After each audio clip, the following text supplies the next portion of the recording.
Almost 2 years ago, my friend Riley and I decided to mill up a fallen ash tree to make into a table, or maybe three. Here is the story.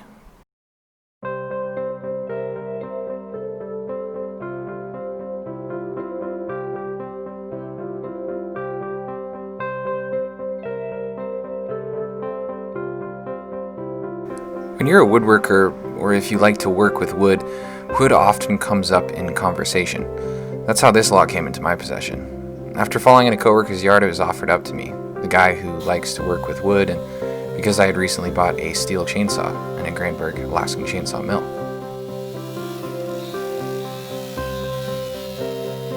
Being that this was the first time I had ever slabbed up a tree log with a chainsaw attachment like this, I decided to get the help of my detail-oriented friend Riley in exchange for helping him cut up the rest of the tree for firewood to heat his home.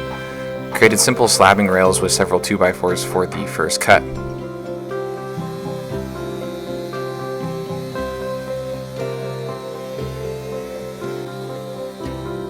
I'm sure there are a number of ways to make this process more efficient, but this way worked, and in the end, Riley and I had 3 slabs and we were able to see what was inside the tree.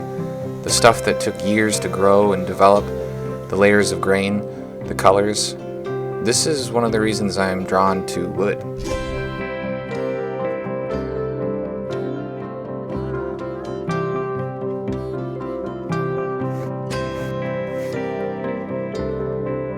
Look at that! Awesome. That's beautiful.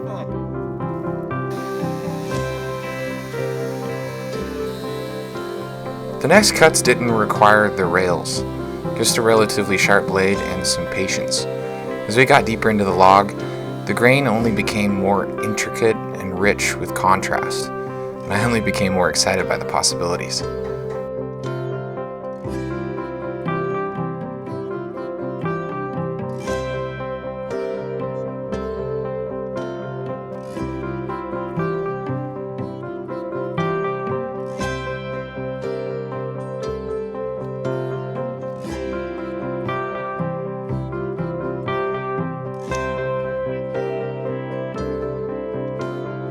But since this log had recently fallen, or at least it had back in 2018 when this was filmed, they needed to dry.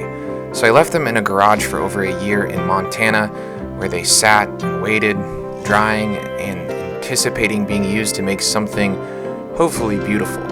Flash forward to 2020, they have dried and been hauled down to Santa Barbara, where I will flatten the first slab using a simple router flattening jig I created with some spare plywood. In preparation for using the router flattening jig, I leveled the slab with several plastic wedges and some hot glue.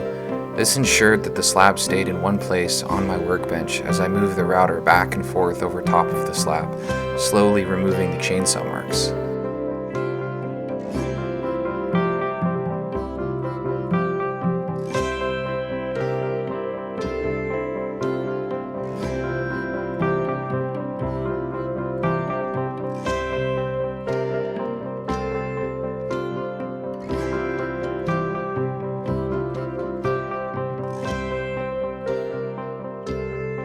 After that, it was time to make some sawdust.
Once the top of the slab was leveled with the router flattening jig, I moved on to using my Bench Dog number 4 smoothing plane.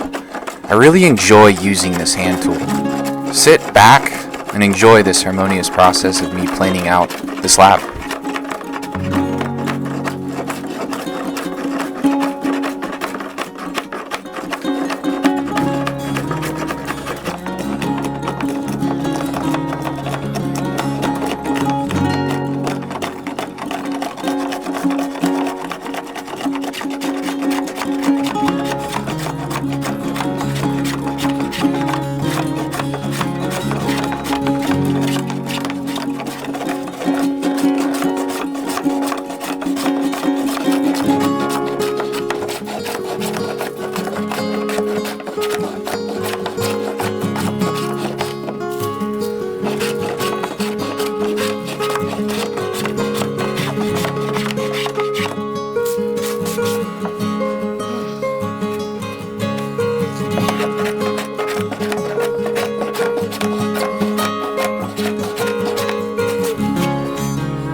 Alright, that concludes the first episode of this series, From Tree to Table.